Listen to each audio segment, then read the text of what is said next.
Chers frères et sœurs dans notre toujours aimable Jésus. Cette vidéo, traduite dans l'urgence, en raison de son caractère d'actualité, n'a pas de lien direct avec Luisa Picaretta et la divine volonté, si ce n'est bien sûr, que tout ce qui se produit dans le monde et l'histoire des hommes n'échappe pas à la volonté de Dieu. Tout est soit voulu ou du moins permis par Dieu, qui sait tirer un plus grand bien du mal qu'il laisse advenir. Comme par exemple, l'heureuse faute d'Adam, qui nous valut, selon l'expression de l'exultète de Pâques, le Rédempteur, Jésus-Christ crucifié et ressuscité. Qui nous valut aussi, pourrait-on ajouter, les merveilleuses heures de lecture du livre du ciel. Pourquoi offrir cette vidéo de réaction à la cérémonie d'ouverture des JO de Paris sur Amen Fiat? Parce que, comme l'a dit le jeune dominicain des réseaux sociaux, cela suffit qu'on nous crache à la figure. Et que désormais, la controverse ne pouvant être ignorée plus longtemps, les canaux médiatiques commencent à accuser les chrétiens d'ignorance et de stupidité. En réalité, ils se seraient trompés de tableau. Ce n'était pas la Sainte Seine mais le festin des dieux. Qui soit dit en passant, est une représentation déguisée de la Sainte Seine, comme l'explique le dominicain en question, le frère Paul Adrien, dans ses vidéos très recommandables. J'ai trouvé intéressant de proposer les observations de Christine Walkin qui ne s'arrêtent pas uniquement à la fameuse Sainte Seine, mais montrent que celle-ci s'intègre dans un contexte plus large. Elle parle aussi d'un phénomène qui se serait produit 24 heures après la cérémonie, et j'espère que les Parisiens qui nous écoutent pourront confirmer ce fait dans les commentaires. Quoi qu'il en soit, ce qu'elle dit de la basilique du Sacré-Cœur reste très pertinent. Surtout, et je m'exhorte moi-même en tout premier, n'oublions pas de rester auprès de notre Seigneur dans l'amour et l'adoration, de le consoler, de réparer pour tous, et de faire tous nos actes dans la divine volonté. Car le renouvellement du monde commence par le renouvellement de notre cœur. À bientôt pour une nouvelle vidéo. Soyez bénis.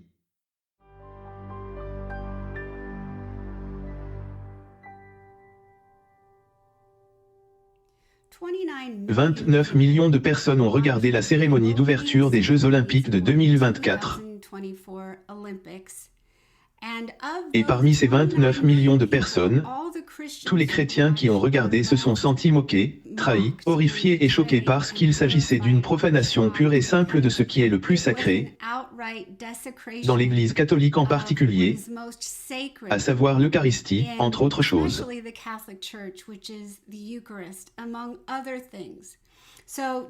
Pour ne citer que quelques-uns des éléments de la cérémonie, nous avons une énorme tête de veau d'or. Cela nous rappelle quelque chose. Au tout début, il y a une représentation de la tête de Marie-Antoinette, qui était le dernier monarque à protéger l'Église catholique en France juste avant la Révolution française. Révolution qui a décapité des prêtres, profané des églises en y faisant danser des prostituées sur les autels, et exhibé, entre autres choses, des têtes guillotinées. Il s'agissait donc d'une révolution violente et sanglante. Et c'est justement ce qu'illustre la scène d'ouverture de la cérémonie, où l'on voit une tête chantée et du sang couler des côtés d'un bâtiment, ce qui était très beau à voir, surtout pour les enfants. Ensuite, on a ce qui ressemble au 4e cavalier de l'Apocalypse, du 4e sceau dans le livre de l'Apocalypse, qui est un cheval pâle, représentant la mort. Au chapitre 6, verset 8, il est dit, « Je regardais, et il y avait un cheval pâle, dont le cavalier s'appelait la mort, et l'Hadès, qui signifie l'enfer, l'accompagnait. Ils avaient autorité sur le quart de la terre pour tuer par l'épée, la famine et la peste et au moyen des bêtes de la terre. » Voilà à quoi cela ressemblait. Les créateurs de cette monstruosité vous diront, « Oh non, c'est la déesse Sequana, associée au fleuve de la Seine, une déesse celtique. »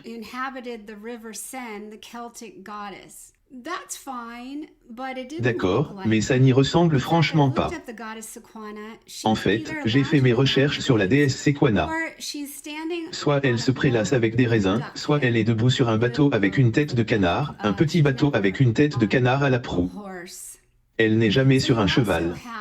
Il y a aussi ces sols en damier. Ils dansent sur des sols à carreaux noirs et blancs, ce qui est le sol de tous les temples maçonniques.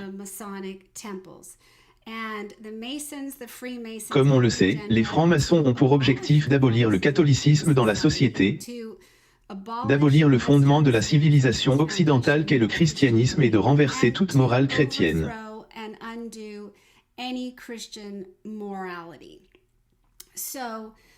Nous en avons une représentation. On nous montre donc cet homme peint en bleu et vêtu de fruits, essentiellement nu, qui chante, et qui représente le dieu Dionysos. Voici ce que les organisateurs des Jeux Olympiques ont publié dans un communiqué de presse. L'interprétation du dieu grec Dionysos nous fait prendre conscience de l'absurdité de la violence entre les êtres humains. C'est donc ce qu'on nous dit que ce dieu doit représenter, pour ceux d'entre nous qui regardent cet homme, pratiquement nu. Mais que représente le dieu Dionysos dans la mythologie grecque antique? Nous découvrons en fait qu'il est le dieu du vin, de la végétation, de la fête, de l'insanité, de la folie rituelle, ce qui est une bonne description de cette cérémonie d'ouverture, et de l'hédonisme. Il porte donc l'idéal maçonnique de l'hédonisme, et à la fin de la cérémonie, 3 personnes sortent par une discrète porte privative, insinuant un ménage à 3, terme français pour désigner 3 personnes couchant ensemble. Le pire reste donc qu'à venir. Ce qui est vraiment blasphématoire, si triste et si choquant, c'est qu'il est sur un plateau sur une table, qui devient la table de la dernière scène de Jésus, au cours de laquelle il a institué l'Eucharistie.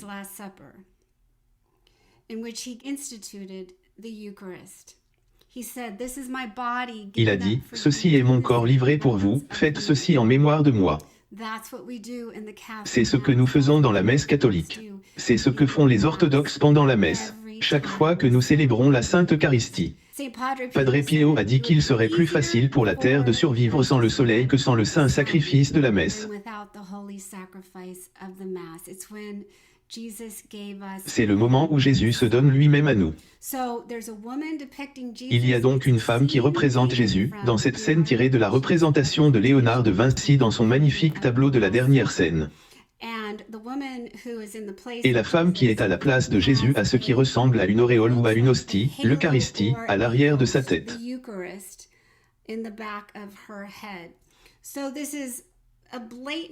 Il s'agit donc d'une moquerie flagrante à l'égard de Jésus, de la Sainte Seine, de l'institution de la Sainte Eucharistie, de ce moment le plus sacré que nous pouvons vivre ici-bas.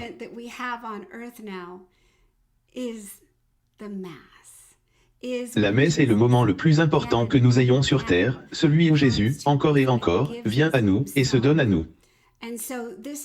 Il s'agit donc d'une forme très élevée de blasphème contre le seul et véritable Dieu, qui nous a créés, qui nous aime, qui est mort pour nous, et qui a donné son corps pour nous. Au-dessus de cet autel, on voit donc apparaître Dionysos. Et puis il y a aussi les personnages qui sont à la place des apôtres, qui ondoient lentement comme des serpents en des mouvements de séduction. Et puis vous avez un drag queen. Il y a des trans, des drag queens. Le drag queen a une barbe et il se trémousse au sommet de cette plateforme, qui représente aussi la Sainte Table, l'autel. On voit aussi, ce qui est très choquant dans cette parodie de scène, un homme avec ses parties génitales qui dépassent apparemment en pleine érection. Les gens ont pensé qu'il s'agissait de testicules, mais ce n'est pas le cas, c'est pire que ça. L'indignation est vraiment la seule réaction appropriée des chrétiens. Nous sommes chrétiens, donc nous ne décapitons personne, et nous n'allons tuer personne. Mais j'implore tous les chrétiens de faire certaines choses. Bien sûr, nous devons prier. Nous devons implorer la miséricorde pour ceux qui ont organisé et réalisé cela, car il est clair qu'il s'agit d'un programme satanique, d'un programme franc-maçon. L'Épître aux Galates déclare « Ne vous y trompez pas, on ne se moque pas de Dieu, ce que l'on a semé, on le récoltera. » Celui qui a semé en vue de sa propre chair récoltera ce que produit la chair, la corruption, mais celui qui a semé en vue de l'esprit récoltera ce que produit l'esprit, la vie éternelle. Et Dieu veut que personne ne périsse dans les péchés de sa propre chair, Personne. Nous implorons donc la miséricorde pour ces gens, nous supplions les chrétiens de jeûner, parce que ce type de démons ne peuvent sortir que par le jeûne et la prière, et, bien sûr, de prier et de réparer. Nous vous demandons également d'agir maintenant, de ne pas regarder les Jeux Olympiques, de refuser. Ne regardez pas les émissions sur NBC et faites savoir à NBC que vous n'allez plus leur donner de votre temps d'audience, qui leur fait gagner de l'argent et les maintient en vie. Les chrétiens ne peuvent pas regarder des émissions qui se moquent de Dieu et qui vont à l'encontre de la morale chrétienne. En le faisant, nous entretenons cette situation. Nous participons au péché qui se perpétue. Une société du nom de C-Spire s'est jointe à la réaction croissante et a annoncé sur X, anciennement Twitter, qu'elle retirait toutes ses publicités pour les Jeux Olympiques, citant la moquerie de la cérémonie d'ouverture à l'égard de la foi chrétienne comme raison de sa décision. Voilà une action qui parle plus fort que les mots, n'est-ce pas? Ce que j'aimerais voir, et ce n'est pas une mince affaire, mais une décision qui serait récompensée par le ciel, c'est que les athlètes olympiques qui sont chrétiens disent non, je ne participerai pas aux compétitions. Tout cela devrait s'arrêter immédiatement si les gens connaissaient et aimaient Dieu. Même si vous avez travaillé dur toute votre vie pour y arriver, si vous vouliez vraiment faire une différence dans le monde et que vous vouliez accomplir quelque chose de grand, vous ne gagnerez probablement jamais la médaille d'or, ni même une médaille d'argent ou de bronze, mais on se souviendra de vous sur Terre et, plus important encore, dans la cour céleste, si vous vous levez pour dire « Je boycotte ces jeux, je fais une croix sur cette participation à ce pourquoi j'ai donné tant de temps et de sueur », parce que je ne peux pas participer à quelque chose qui a commencé par une cérémonie satanique en l'honneur du mauvais.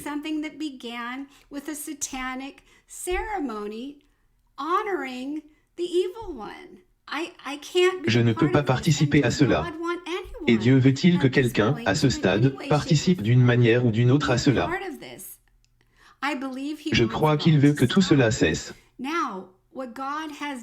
Et Dieu l'a déjà fait savoir, je crois bien. Regardez ces images.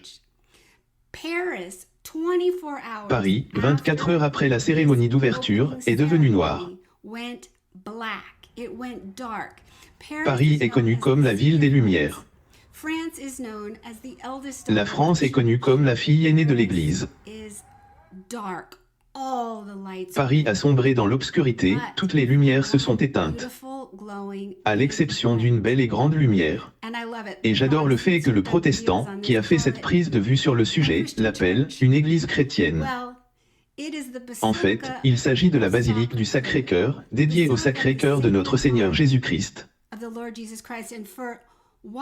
Et depuis 135 ans, se vit ici l'adoration perpétuelle. La présence réelle n'a jamais été laissée seule, cette présence de Jésus dans le Saint-Sacrement, qui est consacrée à chaque messe catholique. Jésus-Christ pleinement présent dans son corps dans l'Eucharistie, dans l'hostie, est adoré et glorifié dans cette église, nuit et jour, toute la nuit, toute la journée, depuis 135 ans. Regardez donc ces images. Le Sacré-Cœur est encore illuminé, là où il y a la lumière du monde. Et les ténèbres ont été prophétisées par des mystiques catholiques. Sur le site Compte à rebours pour le royaume, qui présente certains mystiques et voyants catholiques qui disent recevoir des messages pour notre temps, nous pouvons y lire un message récent d'une voyante nommée Luz de Maria de Bonille, qui a le soutien de son évêque. Voici ce que Saint Michel Archange lui aurait dit le 1er mai 2024.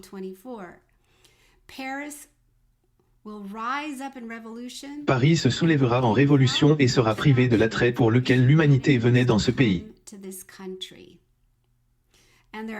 Et il y a d'autres prophéties sur la France en général qui lui ont été données, et je n'en lirai qu'une seule, datée du 18 septembre 2023.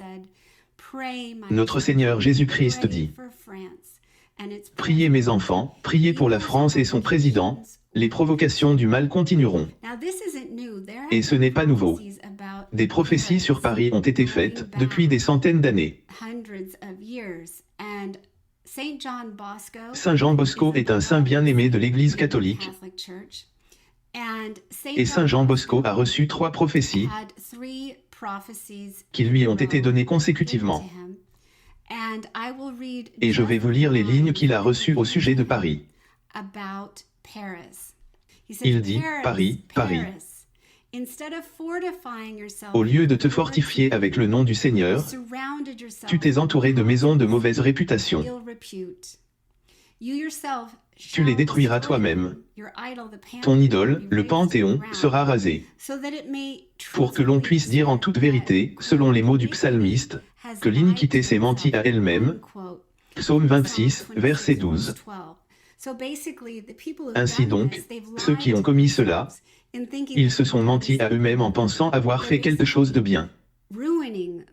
Ils se sont ruinés eux-mêmes et ont ruiné Paris. Et je vous montrerai plus tard ce qu'ils ont dit, en guise d'excuse et de raison de cette production, qui n'est qu'un tissu de mensonges. Ils nous mentent, et certains d'entre eux se mentent à eux-mêmes. Ceux qui ont monté ce spectacle d'en haut, je devrais dire d'en bas, savaient exactement ce qu'ils faisaient, avec tout le symbolisme et la signification de chaque chose. Mais les acteurs qui y ont participé n'ont peut-être pas la moindre idée de l'ampleur du mal qui se révèle ici, et de la réaction de Dieu, de son mécontentement, et de la tristesse qu'il éprouve à l'égard de tous ceux qui y ont participé. Il aime tout le monde, il aime les francs-maçons qui ont organisé ce spectacle, et les satanistes, qui l'ont rendu possible, il les aime. Mais il est temps de vous repentir, vous vous êtes trompé vous-même. Le malin s'est moqué de vous. Nous avons donc une autre prophétie. 1846, le message de la Salette. Mélanie Calva. Il y a 2 enfants bergers, un garçon et une fille, qui ont vu la Vierge Marie. Mélanie Calva est cette fille. Elle dit avoir reçu un message disant que Paris brûlerait et que Marseille serait engloutie. La prophétie la plus détaillée a été faite par le père Charles Nectou, qui a été provincial des Jésuites dans le sud-ouest de la France pendant de nombreuses années, et les prêtres qui le connaissaient le considéraient comme un sage. Il est mort près de 20 ans avant que la Révolution française n'éclate. Plusieurs témoins ont attesté qu'il avait ressuscité un bébé et l'avait rendu à sa mère. Il a donc vu une révolution se produire en France. Et voici ce qu'il a dit. Pendant cette révolution, qui sera générale et non pas confinée à la France, Paris sera si complètement détruite que 20 ans après, les pères marcheront dans ces ruines avec leurs enfants qui leur demanderont ce qu'il y avait là. Ils répondront, mon enfant, ce fut autrefois une grande ville que Dieu a détruite à cause de ses crimes. Paris sera certainement détruite. Mais avant cela, on observera des signes de telle importance que les gens de bien seront amenés à s'en éloigner.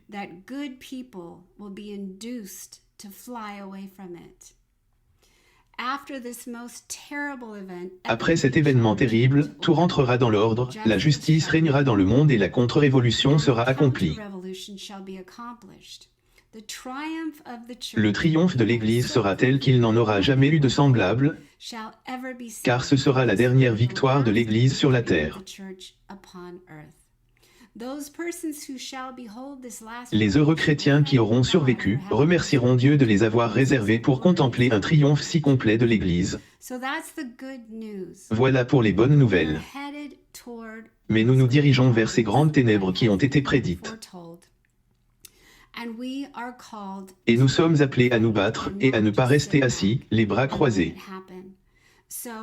L'abbé Chris Allard a réalisé une merveilleuse vidéo d'un sermon qu'il a prononcé sur ce sujet. Et il a fait des recherches sur où nous pourrions nous rendre pour faire entendre notre voix.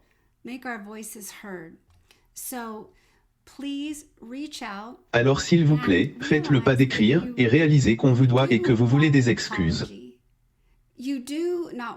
Vous ne voulez plus voir cela si vous êtes un vrai chrétien. Et que le seul moyen pour que vos souhaits soient exaucés est de prier, de jeûner, de réparer et d'agir. Ne rien faire revient à se rendre complice de cette situation. Elles estiment avoir présenté des excuses, elles, les autorités qui ont organisé ce spectacle et qui en sont les porte-paroles.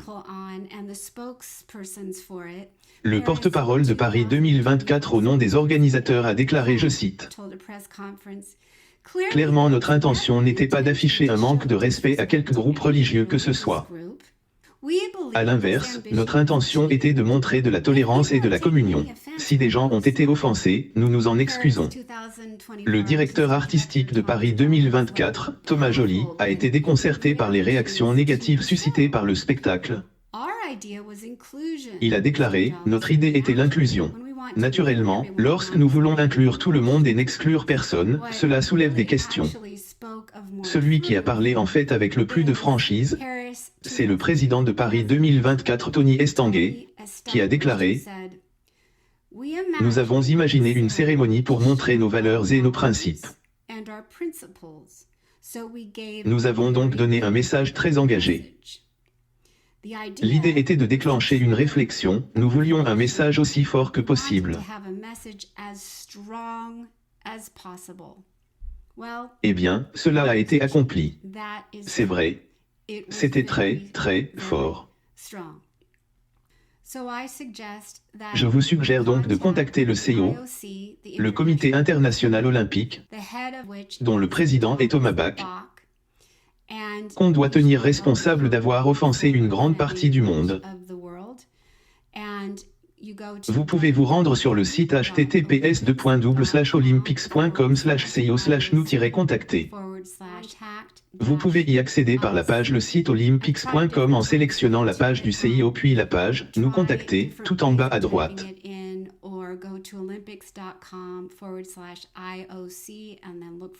Envoyez un courriel, faites part de vos griefs et faites savoir que vous ne soutiendrez ni ne regarderez les Jeux Olympiques. Faites savoir à la NBC que vous ne regarderez plus les Jeux Olympiques. Faites savoir à NBC que vous ne regarderez plus NBC. C'est la seule chose qu'ils voudront bien écouter, le retrait de tout soutien. Pour NBC, j'ai trouvé 2 courriels que voici. Note du traducteur. Pour les médias francophones, je vous laisse chercher les contacts et partager vos trouvailles en commentaire de cette vidéo.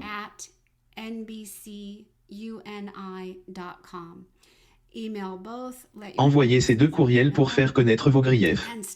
Et arrêtez de regarder, arrêtez de soutenir. Le Seigneur va faire une œuvre puissante, il a déjà commencé, 24 heures après la cérémonie. Et ce que nous pouvons faire, à partir de maintenant dans notre vie quotidienne, c'est de vraiment prier, jeûner, faire réparation, vivre une bonne vie chrétienne. Si vous êtes catholique, allez vous confesser, confessez vos propres péchés.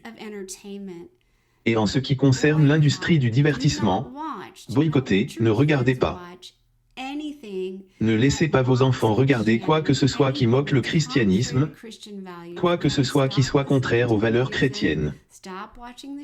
Nous devons arrêter d'écouter leur musique, arrêter de regarder ces émissions, arrêter d'aller au cinéma.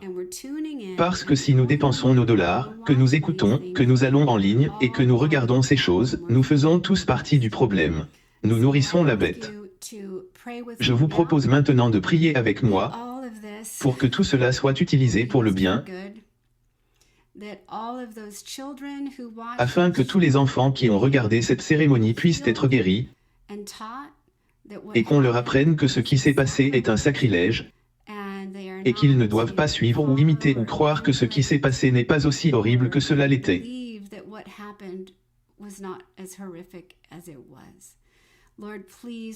Seigneur, nous t'implorons, protège la prochaine génération. Élève-les dans la sainteté. Qu'ils puissent te connaître, t'aimer et aimer leur prochain. Seigneur Jésus, ce spectacle a été présenté comme quelque chose d'inclusif. Mais Jésus-Christ n'en faisait pas partie. N'en faisait pas partie, l'amour de Dieu et de ses commandements. C'était la manifestation d'un programme ténébreux.